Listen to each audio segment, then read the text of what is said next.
আচ্ছা, আজ থেকে আমরা ক্লাস 12-এর ফিজিক্সের ক্লাস শুরু করব। তো ফিজিক্সের ক্লাসের প্রথম যে চ্যাপ্টারটা আছে সেই চ্যাপ্টারটার নাম হচ্ছে স্থির তড়িৎ বিজ্ঞানের প্রাথমিক ঘটনাবলী। তো এখানে তড়িৎ কী জিনিস তোমরা বুঝতে পারবে এবং তড়িতের কী বৈশিষ্ট্য সেই বৈশিষ্ট্যগুলো বুঝতে পারবে। তো আমরা কী চ্যাপ্টারে বুঝবো? এই চ্যাপ্টারে আধানের উৎপত্তি হয় না, সাধারণত তড়িৎ তৈরি করা হয়, তড়িৎকে স্থানান্তর করা হয়। আধানের সংরক্ষণ, আধানের কনজারভেশন অফ চার্জ বলতে কী বোঝায়, কোয়ান্টাইজেশন অফ চার্জ, আধানের কোয়ান্টাম বলতে কী বোঝায়, আর আধানের তলমাত্রিক ঘনত্ব।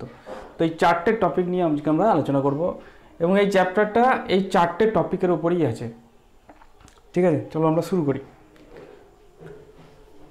তো আধানের বৈশিষ্ট্য কী?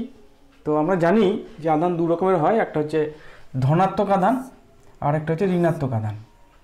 কোনো বস্তুতে যখন ইলেকট্রন ঢোকে তখন সেই বস্তুটার নেগেটিভ তড়িৎগ্রস্ত হয়, কারণ ইলেকট্রন হচ্ছে নেগেটিভ তড়িৎগ্রস্ত।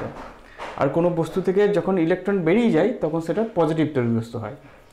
অর্থাৎ আমরা এখান থেকে জানি যে কোনো বস্তু থেকে যদি ইলেকট্রন বেরিয়ে যায় বা ইলেকট্রন আসে তাহলেই বস্তুটা তড়িৎগ্রস্ত হয়। প্রোটন কিন্তু বেরোতে পারে না বা আসতে পারে না। ঠিক আছে, ইলেকট্রন আদান প্রদানের মাধ্যমেই কিন্তু কোনো বস্তু তড়িৎগ্রস্ত হয়। তো আধানের ধর্ম কী? আধান হচ্ছে স্কেলার, বীজগাণিতিক নিয়মে যোগ বা বিয়োগ হয়। এর একক হচ্ছে সিজিএস, এসআই একক হচ্ছে কুলম আর সিজিএস একক হচ্ছে স্ট্যাট কুলম। এর সর্বনিম্ন মান হচ্ছে 1.6 × 10⁻⁻19 কুলম। যদি আমরা এসআই লিখি আর যদি সিজিএস লিখি তাহলে 4.8 × 10⁻10 ESU। তাহলে এই হচ্ছে আধানের কতগুলো বৈশিষ্ট্য। নেক্সট, আধান কীভাবে তৈরি করা হয়, বা খুব ভালো কথায় বলতে গেলে কোনো বস্তুকে কীভাবে তড়িৎগ্রস্ত করা হয় তার দুটো উপায় আছে। একটা হচ্ছে ঘর্ষণের সাহায্যে আর একটা হচ্ছে আবেশের মাধ্যমে। ঘর্ষণের মাধ্যমে কি করে করা হয় সেটা দুটো ছবি দেখলেই আমরা বুঝতে পারবো। এটা তোমরা ছোটোবেলায় অনেক করেছো বা এখনও করতে পারো এই এক্সপেরিমেন্টটা। সেটা হচ্ছে চিরুনিকে কোনো একটা পশম বা রেশম দিয়ে ভালো করে ঘষে বা নিজের চুলের মধ্যে ঘষে যদি এরকম ছোট ছোট কাগজের টুকরোর কাছে আনি তাহলে দেখবো কাগজের টুকরোগুলোকে ওই চিরুনিটা আকর্ষণ করছে। অর্থাৎ তড়িৎগ্রস্ত বস্তু এই চিরুনিটা তড়িৎগ্রস্ত হয়ে গেছে, তাই জন্য সে নিস্তড়িৎ যে কাগজের টুকরো আছে তাদেরকে আকর্ষণ করছে। একটা তড়িৎগ্রস্ত বস্তু আরেকটা বস্তুকে আকর্ষণ করছে, এই কথাটা মানে হচ্ছে যে হয় সেই বস্তুটা বিপরীত তড়িতে আহিত অথবা সেই বস্তুটা নিস্তড়িৎ। যখনই আকর্ষণ বা বিকর্ষণ হয় তখনই কিন্তু প্রথমে আবেশ হয়। আবেশটা কী জিনিস আমি বলছি আগে। তাহলে আমরা কিন্তু দুটো বস্তু আকর্ষণ করছে, তার মানে এইটাই নয় যে দুটো বস্তুই তড়িৎগ্রস্ত। এটা থেকে বোঝা যায় যে একটা বস্তু অবশ্যই তড়িৎগ্রস্ত, দুটো তড়িৎগ্রস্ত হতে পারে। একটা বস্তু তড়িৎগ্রস্ত আর একটা নিস্তড়িত হতে পারে, কারণ একটা নিস্তড়িত এবং একটা তড়িৎগ্রস্ত বস্তুর মধ্যেও কিন্তু আকর্ষণ হয়। এরকম ঘটনাও তোমরা দেখেছো। এইভাবে স্থির তড়িৎ তৈরি করা যায়। এক্ষেত্রে এই বেলুনটাকে কোনো একটা পশম দিয়ে যদি ঘষা হয় এবং তারপর কারোর চুলের সংস্পর্শে যদি আনা হয়, চুলে অবশ্যই শ্যাম্পু থাকতে হবে, তাহলে কিন্তু চুলগুলোকে এরকম বেলুনটাকে আকর্ষণ করে। এরকম এক্সপেরিমেন্ট তোমরা করেছো। শীতকালে হয়, গরমকালে বা বর্ষাকালে এক্সপেরিমেন্ট করা যায় না, কারণ সেই সময় এই চুলগুলো পরিবাহী হয়ে যায়। ঠিক আছে, পরিবাহী হয়ে গেলে ইলেকট্রন স্থির থাকে না, সে বেরিয়ে চলে যায় জলীয়বাষ্পের মাধ্যমে। নেক্সট চলি দেখি। এরকম একটা শ্রেণী আছে, এই শ্রেণীটা একটু মনে রাখার চেষ্টা করবে। এই শ্রেণীতে দুটো জিনিসকে যদি ঘষি তাহলে ওপরে যেটা আছে সেটা ধনাত্মক হবে, নিচেরটা ঋণাত্মক হবে। যেমন আমরা যদি এই যে কাঁচ আছে, কাঁচকে যদি পশম দিয়ে ঘষি তাহলে পশমটা হবে পজিটিভ, কাঁচটা হবে নেগেটিভ। ঠিক আছে, পশমটা পজিটিভ হবে, কাঁচটা নেগেটিভ হবে। কিন্তু যদি কাঁচকে আমি রেশম দিয়ে ঘষি তাহলে কাঁচটা পজিটিভ হবে আর রেশমটা নেগেটিভ হবে। তাহলে যদি আমি একটা কাঁচকে নেগেটিভ করতে যাই তাহলে কাঁচকে আমি পশম দিয়ে ঘষবো, আর কাঁচটাকে যদি পজিটিভ করতে যাই তাহলে আমি সেই কাঁচটাকে রেশম দিয়ে ঘষবো। তাহলে এই যে সিরিজটা আছে, এই সিরিজটা তোমরা যদি মনে রাখো তাহলে বুঝতে পারবে যে কাকে দিয়ে কোনটাকে ঘষলে কোনটা পজিটিভ হবে আর কোনটা নেগেটিভ হবে। অনেক সময় পরীক্ষায় জিজ্ঞেস করে। ঠিক আছে, নেক্সট চলো। আবেশের দ্বারা কীভাবে কোনো বস্তুকে তড়িৎগ্রস্ত করা যায় সেটা হচ্ছে যে মনে করো এখানে এই যে এবোনাইটের রড আছে, এবোনাইট রডটাকে নেগেটিভ তড়িৎগ্রস্ত করা হয়েছে ঘর্ষণের মাধ্যমে বা যা হোক করে। তাই এবোনাইট দণ্ডকে যদি কোনো পরিবাহী গোলকের সামনে নিয়ে আসি তখন আবেশ সৃষ্টি হয়। আবেশ সৃষ্টি মনে হয় যে এর কাছাকাছি যে জায়গা সেই জায়গাটা থেকে বিপরীত আধান এবং দূরবর্তী জায়গায় সমজাতীয় আধান তৈরি হয়। ঠিক আছে, দূরবর্তী জায়গায় যে আধানটা তৈরি হয় সেটাকে বলা হয় মুক্ত আধান, কারণ আমি যদি হাত দিই তাহলে এই নেগেটিভ আধানগুলো বেরিয়ে চলে যাবে। কিন্তু কাছাকাছিতে যে আধানটা তৈরি হয়, বিপরীত জাতীয় যে আধানটা তৈরি হয় সেটাকে বলে বদ্ধ আধান, সেই আধানটা কিন্তু যায় না। এবার আমি যদি এইখানটা টাচ করি বা এই পরিবাহীর যে কোনো জায়গায় যদি টাচ করি, তাহলে যে মুক্ত আধানটা আছে সেটা কিন্তু আমার হাতের মাধ্যমে মাটিতে চলে যাবে। তখন এই শুধু ধনাত্মক আধানটা চলে যাবে, থেকে যাবে, ঋণাত্মকটা চলে যাবে, নেগেটিভটা চলে যাবে, ধনাত্মকটা থেকে যাবে। এবং এরপর যদি আমি ইবোনাইটটাকে দূরে সরে নিয়ে যাই, তাহলে কিন্তু এই গোলকটা ধনাত্মক তড়িৎগ্রস্ত হয়ে যাবে। এইভাবে কোনো বস্তুকে আবেশের মাধ্যমে তড়িৎগ্রস্ত করা হয়। ঠিক আছে, তো এই সংক্রান্ত কতগুলো প্রশ্ন আছে, আমি এটাকে জিজ্ঞেস করি, তারপর তোমাদেরকে বলবো কী ধরনের কোশ্চেন আছে। অনেক সময় এরকম জিজ্ঞেস করে যে এরকম দুটো সোলার বল আছে, ঠিক আছে, সোলার বল মনে করো এটাকে নিস্তড়িৎ এবং এটা পজিটিভ তড়িৎগ্রস্ত, যদি বলে এদের দুজনকে কাছাকাছি আনলে কি হবে? খুব স্বাভাবিক ব্যাপার, দুটোর মধ্যে আকর্ষণ হবে। তাহলে কিছুক্ষণ পরেই দেখব আমরা এই বস্তু দুটো আকর্ষণ করছে এবং তারা এরকম পরস্পরকে স্পর্শ করলো। কিন্তু স্পর্শ করার সঙ্গে সঙ্গে কিছুক্ষণ পর দেখবো এরা দুজনা বিকর্ষণ করছে। তার কারণ কি? তার কারণ এই বস্তুটা তার কিছু আধান একে দিয়ে দেবে এবং তার ফলে এটাও পজিটিভ এবং এটাও পজিটিভ হয়ে যাবে এবং তখন দুজনা বিকর্ষণ করবে এবং কিছুক্ষণের পরেই দেখবো দুটো সোলার বল পরস্পর থেকে এরকম দূরে সরে গেছে। তাহলে একটা নিস্তড়িৎ বা দুটো তড়িৎগ্রস্ত, একটা নিস্তড়িৎ এবং একটা তড়িৎগ্রস্তকে কাছাকাছি নিয়ে এলে প্রথমে আবেশের মাধ্যমে তাদের মধ্যে আকর্ষণ হয় এবং তারপর তারা সমজাতীয় আধান প্রাপ্ত হয় এবং তারপরে তাদের বিকর্ষণ ঘটে।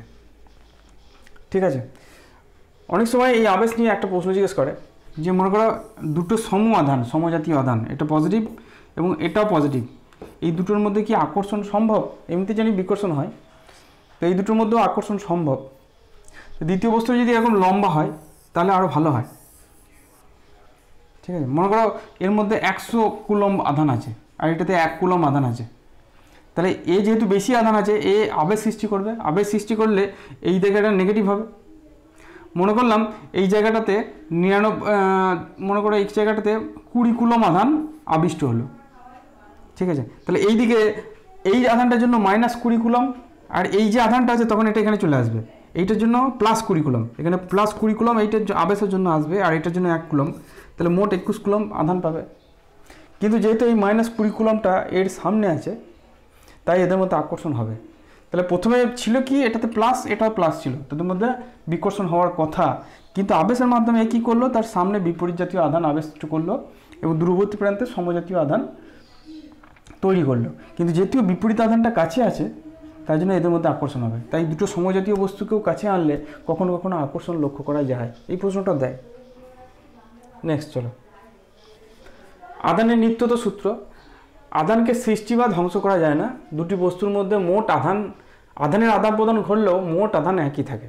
ঠিক আছে, একটা বস্তু একটা বস্তুকে আধান দিল কিন্তু তার ফলে আধান নষ্ট হবে না, মোট আধানটা একই থাকবে। এ সংক্রান্ত একটা অঙ্ক করি, বলেছে এ ও বি বস্তুর আধান যথাক্রমে 4 কুলম্ব আর -10 কুলম্ব। বস্তু দুটিকে স্পর্শ করার ফলে যদি এ বস্তু -4 কুলম্ব আধান লাভ করে তাহলে বি বস্তুর আধান কত হবে? তাহলে স্পর্শ করার আগে কিউ এ আর কিউ বি, স্পর্শ করার পর তাদের আধান Q a dash Q B dash, নিশ্চয়ই দুটো সমান হবে। স্পর্শ করার আগে মোট আধান আর স্পর্শ করার পরে মোট আধান সেম হবে, এটাই আধানের সংরক্ষণ সূত্র। কিউ এ ছিল 4 কুলম্ব, কিউ বি ছিল -10 কুলম্ব, কিউ এ ড্যাশ কত হলো? -4 কুলম্ব পেল। কিউ বি ড্যাশ কত হবে জানতে চাইছে, তাহলে কিউ বি ড্যাশ সমান কত হবে ক্যালকুলেশন করলে? 4 - 10, 4 - 10 আর এইটাকে যদি এদিকে নিয়ে আসি তাহলে +4 হবে। ঠিক আছে, তাহলে অ্যান্সার হবে -2 কুলম্ব। বুঝে গেছো? তাহলে প্রথমে ছিল -6 কুলম্ব, 4 আর -10 তার মানে -6 কুলম্ব, পরেও কিন্তু -6 কুলম্ব হতে হবে। তাহলে যেহেতু কিউ এ -4 কুলম্ব পেয়েছে তাহলে কিউ বি 2 কুলম্ব পাবে। তাহলে বি এর আধান যেটা হবে সেটা হচ্ছে -2 কুলম্ব। বুঝে গেছে? চলো নেক্সট। এই চ্যাপ্টারে খুব বেশি কিছু নেই, একটু আমরা স্পিডে পড়বো, খুব সোজা। বলছে কোনো আহিত বস্তুর আধান সবসময় ইলেকট্রনের আধানের সরল গুণিতক হবে। তার কারণ কি? তার কারণ বস্তুর আধান কিভাবে তৈরি হয়? ইলেকট্রন আদান প্রদানের মাধ্যমে। কখনো ভগ্নাংশ ইলেকট্রন আসতে পারে না, ওই জন্য কোনো বস্তুর আদান সবসময় ইলেকট্রনের যে আদান তার সরল গণিতক। যদি 10টা ইলেকট্রন আসে তাহলে 10টা ইলেকট্রনের যে আদান তার সমান হবে। কখনো 10.5টা ইলেকট্রন আসতে পারে না, ওই জন্য কোনো বস্তুর আদান কখনোই ইলেকট্রনের যে আধান তার ভগ্নাংশ হবে না, তার সরল গুণিতক হবে। একটা আসতে পারে, দুটো আসতে পারে, 100টা আসতে পারে, 1 কোটি আসতে পারে, কিন্তু যেটাই আসতে পারে সেটা হচ্ছে পূর্ণ সংখ্যা, ভগ্নাংশ নয়, অর্ধেক ইলেকট্রন আসবে না। ওই জন্য কোনো আহিত বস্তুর আধান সবসময় ইলেকট্রন আধানের সরল গুণিতক হয়। অর্থাৎ কোনো বস্তুর আধানকে আমরা লিখতে পারি কিউ সমান এন ই, ঠিক আছে, কিউ সমান লিখল না কেন, কিউ সমান এন ই, এইটা হচ্ছে বস্তুটার আধান, ঠিক আছে। কিউ সমান কোনো বস্তুর আধান সমান এন ইন্টু ই, যেখানে এনটা হচ্ছে সরল গুণিতক অর্থাৎ একটা পূর্ণ সংখ্যা, যেখানে এন হতে পারে 1, 2, 3, 1 কোটি, 1 লাখ, 1 কোটি, 2 কোটি এরকম হতে পারে, কিন্তু কখনো ভগ্নাংশ হবে না এনটা। আর এইটা কি, এইটা হচ্ছে ইলেকট্রনের আধান। ইলেকট্রনের আধানের মান কত? ইলেকট্রনের আধানের মান হচ্ছে 1.6 × 10⁻⁻19 কুলম। মনে রাখবে, এটা মনে রাখবে, ইয়ের মান 1.6 × 10⁻19 কুলম। এখান থেকে অঙ্ক করি, বলছি একটি কাঁচদণ্ডে পশম দিয়ে ঘর্ষণের পড়লে কাঁচদণ্ডটি -6.4 × 10⁻18 কুলম আধান প্রাপ্ত হয়। পশম থেকে কটা ইলেকট্রন কাঁচে স্থানান্তরিত হয়েছে। তাহলে কাঁচদণ্ডকে পশম দিয়ে ঘষছি, ঘষা বলে কাঁচটা মাইনাস এত আধান পেয়েছে, তার মানে নিশ্চয়ই কাঁচদণ্ডে ইলেকট্রন এসছে, ওই জন্যই তো নেগেটিভ হয়েছে। তাহলে পশম থেকে কয়টা ইলেকট্রন স্থানান্তরিত হয়েছে জানতে চাইছি। তো আমরা জানি যে কিউ সমান এন ই, তাহলে এন সমান কী হবে, কিউ বাই ই। কারণ কিউটা কাঁচের যে আধান সেটা বলে দিয়েছে, মাইনাসটা লেখার দরকার নেই, 6.4 × 10⁻18 ডিভাইড বাই ইলেকট্রনের আধান হচ্ছে 1.6 × 10⁻19। এটা কেটে যাবে 4, তাহলে 4 × 10 মানে 40টা আধান ট্রান্সফার হয়েছে। হলো সোজা অঙ্ক। নেক্সট দেখি, কোনো বস্তুর আধান এত হতে পারে কি, দেখি হতে পারে কিনা। হতে পারে কিনা জানতে গেলে এনটা বার করতে হবে। তাহলে এন সমান কি, কিউ বাই ই। তাহলে কিউ হচ্ছে 5.4 × 10⁻18 আর ইলেকট্রনের আধান হচ্ছে 1.6 × 10⁻19। এই দশমিকটা কাটলাম, 8 কাটলাম, 27 কাটলাম, তো 27/8 × 10 হবে, ঠিক আছে, 10 হবে, এটা কেটে গেলে 10 হবে। আরেকটু কাটি, 4, এটা 5 হবে, ভগ্নাংশ আসছে তাই না, 7 × 5 = 35, 5 হাতে গেলো 3, 5 × 10 আর 3 = 13, 135/4 আসছে যতদূর যাচ্ছে। তাহলে কোনো বস্তুর আধান এটা হতে পারে না, ঠিক আছে।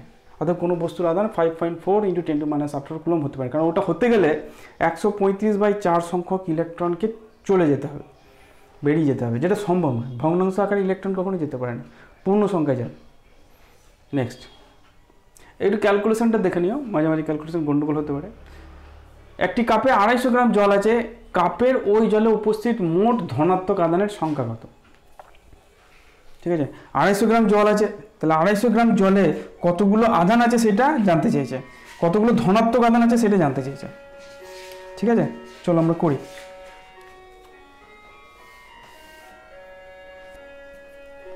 তো 250 গ্রাম জলে কতগুলো জলের অণু আছে?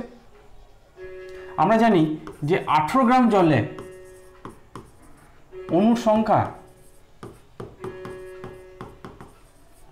হচ্ছে অ্যাভোগাড্রোর সংখ্যা 6.022 × 10⁻23। এটা 18 গ্রাম জলে অণুর সংখ্যা, যেহেতু জলের আণবিক গুরুত্ব হচ্ছে 18। তাহলে 250 গ্রাম জলে অণুর সংখ্যা কত? 250/18 × 6.022 × 10⁻23, ঠিক আছে। তাহলে এতগুলো জলের অণু আছে। এবার একটা জলের অণুতে, একটি জলের অণুতে প্রোটন সংখ্যা কটি? হাইড্রোজেনে একটা করে থাকে, জলের সংকেত কি H2O, তাহলে হাইড্রোজেনের একটা 1 × 2 আর অক্সিজেন হচ্ছে 8টা, ঠিক আছে। হাইড্রোজেনের একটা প্রোটন থাকে, তাহলে 2টো প্রোটন পেয়ে গেলাম, আর অক্সিজেনে 8টা প্রোটন আছে, তাহলে টোটাল প্রোটন সংখ্যা হচ্ছে একটা জলের অণুতে 10টি। তাহলে মোট প্রোটন কটা আছে, মোট প্রোটন সংখ্যা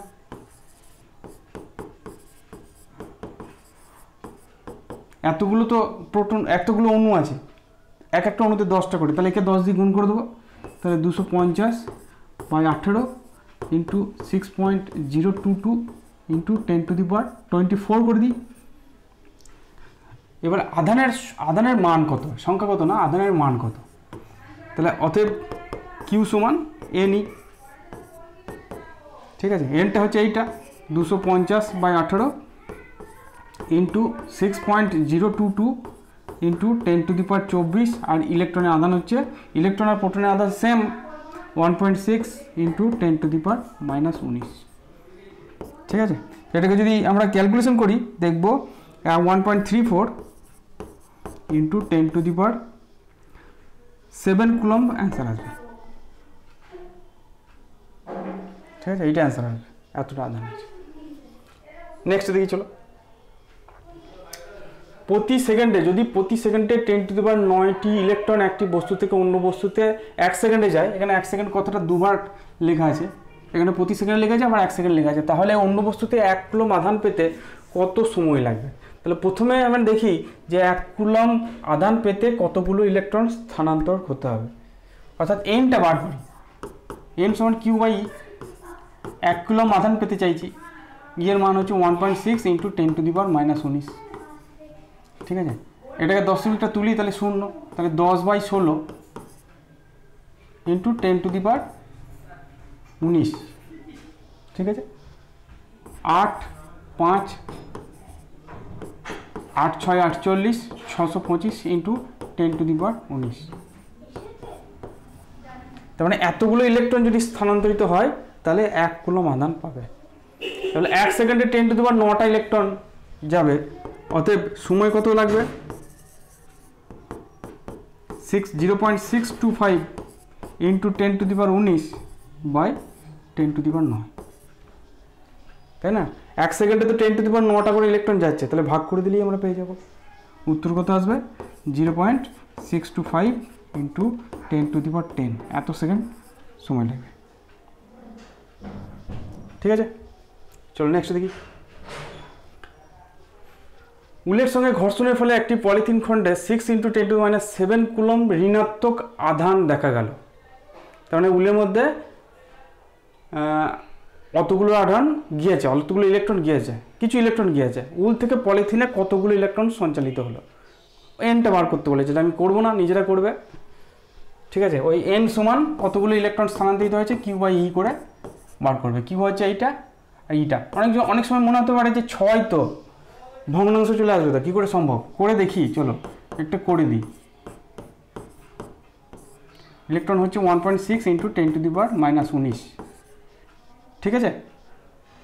তো এটা দশমিকটা তুললে 60/16 হবে, ঠিক আছে, 60/16 হবে, আর এটা কত হবে 10⁻12 হবে, দেখো 10⁻12 হবে, 19টা উপরে গেলে 10⁻12 হবে, এটাকে 4 দিয়ে ঘাললাম, 4 × 4 = 16, 4 × 15 = 60, 4 × 4 = 16, 4 × 15 = 60, এবার তো আর কাটছে না, ভাগ করে দিই, 4 × 3 = 12, 3 আর 0, 4 × 7 = 28, 3.75 ইন্টু 10⁻12, ঠিক আছে। বলছি কই এটা ভগ্নাংশ নয়, এখান থেকে যদি আমি 2টো শূন্য ধার নিই তাহলে এটা 375 ইন্টু 10⁻10 হবে, এটা কিন্তু ভগ্নাংশ নয়, তাহলে এত ইলেকট্রন স্থানান্তরিত হলে বা কোনো বস্তুতে ঢুকলে সেটা অত আধান প্রাপ্ত হবে। ভালো করে ক্যালকুলেশন করবে, দশমিক আসা মানেই যে ভগ্নাংশ সেটা কিন্তু নয়, দশমিকে তো মিলে গেছে, এটা মিলে গেলে কিন্তু এই দোকান থেকে শূন্য নিয়ে এটাকে ঠিক করা যায়, ঠিক আছে। চলো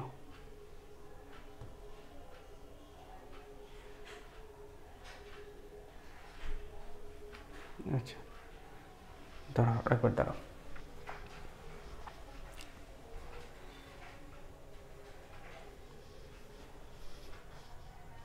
বেশ স্ট্যাটিক পার্ট 2।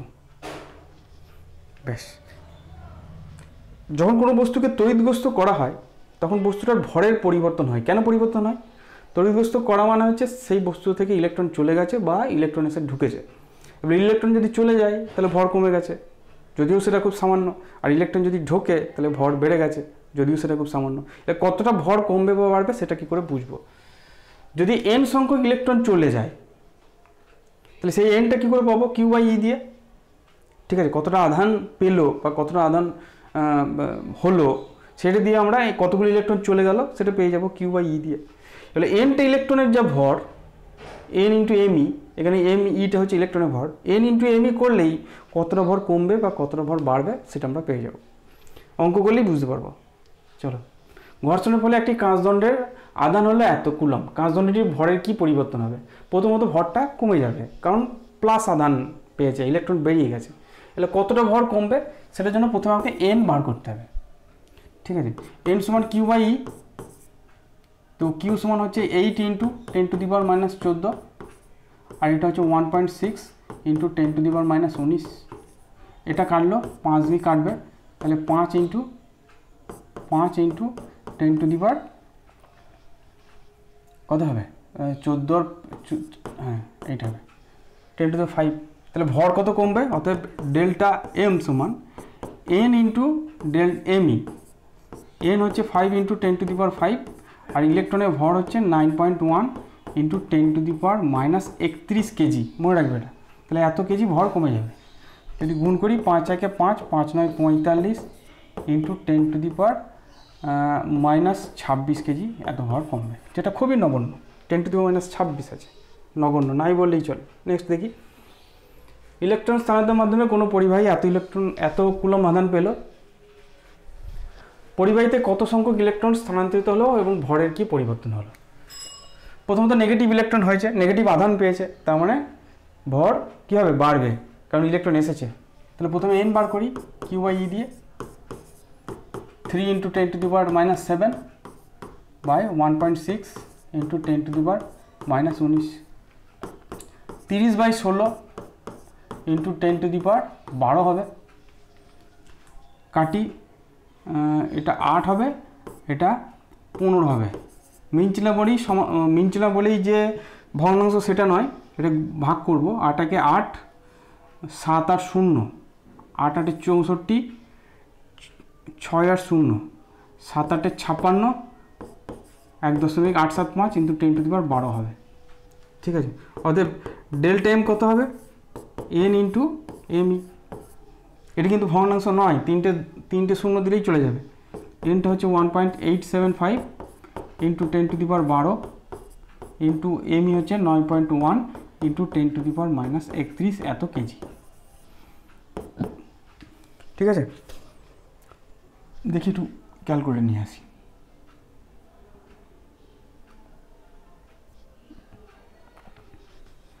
ও কী করলাম?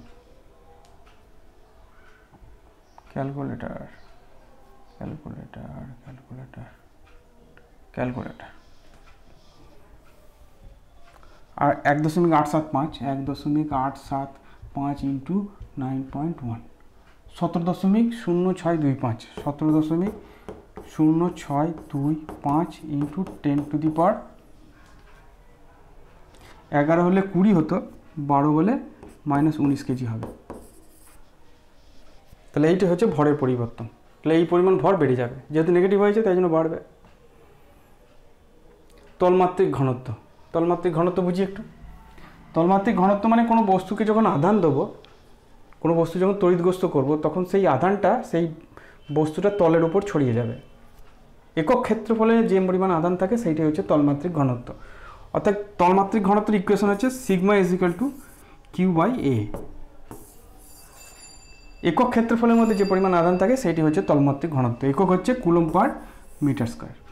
ঠিক আছে, অঙ্ক দেখি। 10 সেন্টিমিটার ব্যাসার্ধের একটি অন্তরক পরিবাহী গোলককে 4 পাই কুলম্ব ধনাত্মক আধান দেওয়া হলো। এর আধানের তলমাত্রিক ঘনত্ব কত? সিগমা কত? Q/A। তার মানে Q/, যেহেতু গোলক তাই 4 পাই r² হবে।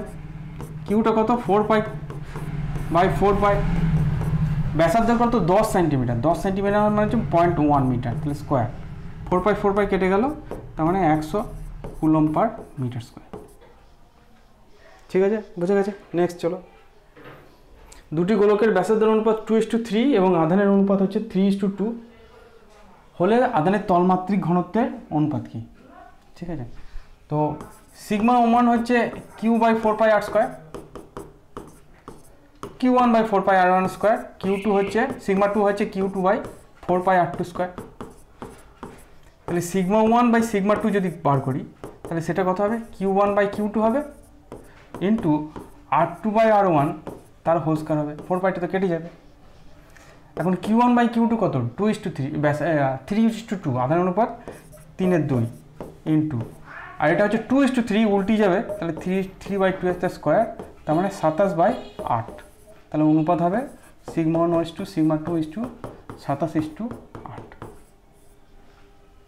ঠিক আছে, সোজা অঙ্ক, কিচ্ছু নেই। নেক্সট দেখি চলো, 1000টি ক্ষুদ্র আহিত তরল বিন্দু যুক্ত হয়ে একটি বৃহৎ জলবিন্দু তৈরি করলো। ক্ষুদ্র তরল বিন্দুর আধানের তলমাত্রিক ঘনত্ব সিগমা হলে বৃহৎ তরল বিন্দুর আধানের তলমাত্রিক ঘনত্ব কত? তো 1000টি ক্ষুদ্র তরল যুক্ত হয়ে বড় তরলটা তৈরি করেছে, তাহলে ক্ষুদ্র তরলের সিগমা হচ্ছে Q/4πr², আর এটা সিগমা 1 না, সিগমা 1 ধরি, ক্ষুদ্রটা না সিগমা বলে দিয়েছে, সরি সিগমা বলে দিয়েছে। আর বড়টার যদি সিগমা ড্যাশ বলি, তার আধান হবে 1000 কিউ, যেহেতু 1000টি তরল বিন্দু যোগ হয়েছে, এক একটার কিউ করে আধান আছে, বাই 4π বড় হাতের r² বসিয়ে দিই। ক্ষেত্রফল হচ্ছে 4πr², যেখানে আরটা হচ্ছে বড়টার জলবিন্দুর আয়তন। এখন আমরা লিখতে পারি 4/3π r³ সমান 1000 ইন্টু 4/3π ছোট হাতের r³ লিখতে পারি না? একটা ছোট জলবিন্দুর আধান হচ্ছে 4/3π r³, তাহলে 1000টা যোগ হয়ে সেটা বড় জলবিন্দুর আয়তনটা তৈরি করেছে। তাহলে 1000টা ছোট জলবিন্দুর আয়তন সমান একটা বড় জলবিন্দুর আয়তন। এখান থেকে r³ সমান পাবো 1000 r³, তাহলে r সমান পাবো 10r। এটাকে কেন বসাবো? তাহলে 1000 Q/4π ইন্টু 10r তার স্কোয়ার, এটা 110 কাটবে, তাহলে 10/Q/4π ছোট হাতের r², তার মানে 10 সিগমা। ঠিক আছে, অতএব বড় জলবিন্দুর যে আধানের তলমাত্রিক ঘনত্ব হবে সেটা হচ্ছে 10 সিগমা। ঠিক আছে, নেক্সট দেখি, 4 মিলিমিটার ব্যাসার্ধ বিশিষ্ট একই আধানের আহিত 64টি জলবিন্দু যুক্ত হয়ে একটি বড় জলবিন্দু তৈরি করলো। উভয় ক্ষেত্রের জন্য আধানের তলমাত্রিক ঘনত্বের অনুপাত একই অঙ্ক, সেম অঙ্ক, ওখানে 1000টা ছিল, এখানে 64টা আছে। করি চলো, সিগমা 1 সমান, প্রথমটাকে সিগমা 1 ধরি, সিগমা 1 সমান হচ্ছে Q/4πr², আর সিগমা 2 বড়টা হচ্ছে 64Q/4πr²।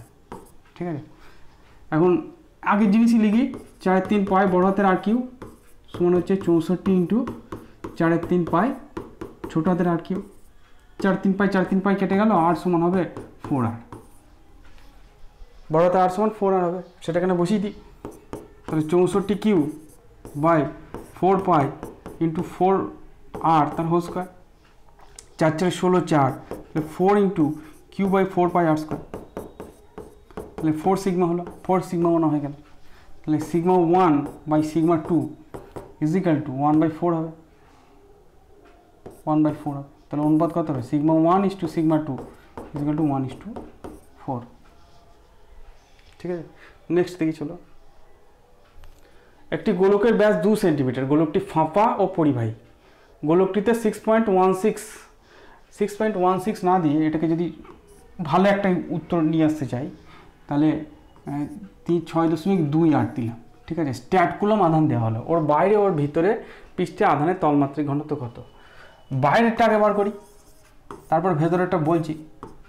বাইরের সিগমা হচ্ছে Q/4πr², কিউটা হচ্ছে একটি গোলকের ব্যাস 2 সেন্টিমিটার, আধান কিছু বলে নাই, আধান কিছু বলে নাই, ও আধানটা তো এইটা 6.28, সরি, তাহলে কিউটা বলেছে 6.28 ইন্টু 4 ইন্টু পাই হচ্ছে 3.14। স্ট্যাট কুলম মানে সিজিএসে দিয়েছে, তাহলে ব্যাসটা 2 সেন্টিমিটার দিয়েছে, তো ব্যাসার্ধ করে নিয়ে 1 সেন্টিমিটার, একই থাক। ঠিক আছে, আমি এই যে কাটবে বলে আমি ওটাকে চেঞ্জ করলাম। 0.5 স্ট্যাট কুলম্ব পার সেন্টিমিটার স্কোয়ার। এইটাই হচ্ছে বাইরে সিগমা। ভিতরে কি হবে, কোনো গোলাকার পরিবাহী, যদি গোলাকার পরিবাহী হয়, বাইরে কিউ যদি দিই, যে কোনো জায়গায় যদি কিউটা দিই, সেটা সবসময় তার বাইরের তলে থাকবে। খেয়াল রাখবে, এই ভেতরের তলে সবসময় কিউটা 0 হবে। তাহলে যখনই আমাকে ভেতরে জিজ্ঞেস করবে, তাহলে ভেতরে সিগমা যখন জিজ্ঞেস করবে, সেটা হচ্ছে কিউ বাই এ, এখানে কিউটাইতে 0, তাহলে 0 হবে। এই সংক্রান্ত অনেক পরীক্ষা আছে, পরিবাহী প্রজাপতি জালের পরীক্ষা, বায়োটের পরীক্ষা, এরকম দেখবে অনেক পরীক্ষা আছে। কোনো পরিবাহী পৃষ্ঠের ভেতরে কোনো আধান থাকে না, যা আধান থাকে সব বাইরে। ঠিক আছে, এটা খেয়াল রাখবে। আর আছে না, নেই। ঠিক আছে, তাহলে এই হচ্ছে আমাদের প্রথম চ্যাপ্টার, স্থির তড়িতের প্রাথমিক ঘটনাবলী। এছাড়া বইটা ভালো ডিটেলসে পড়বে, সেখানে অনেক ঘটনা দেওয়া আছে। তড়িৎ পর্দা কী জিনিস, তড়িৎ মোক্ষণ কী জিনিস, তড়িৎ আবেশ কী জিনিস, বজ্র নিরোধক কী জিনিস, এগুলো তোমাদের থিওরি পার্ট, বইটা ডিটেলসে পড়বে, খুব ভালো বুঝতে পারবে।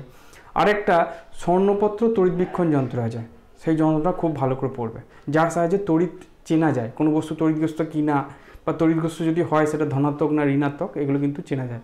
এটার জন্য বইটা থরলি রিডিং পড়বে, এবং প্রয়োজন হলে আমি পরে এই সংক্রান্ত একটা ভিডিও বানিয়ে দেবো।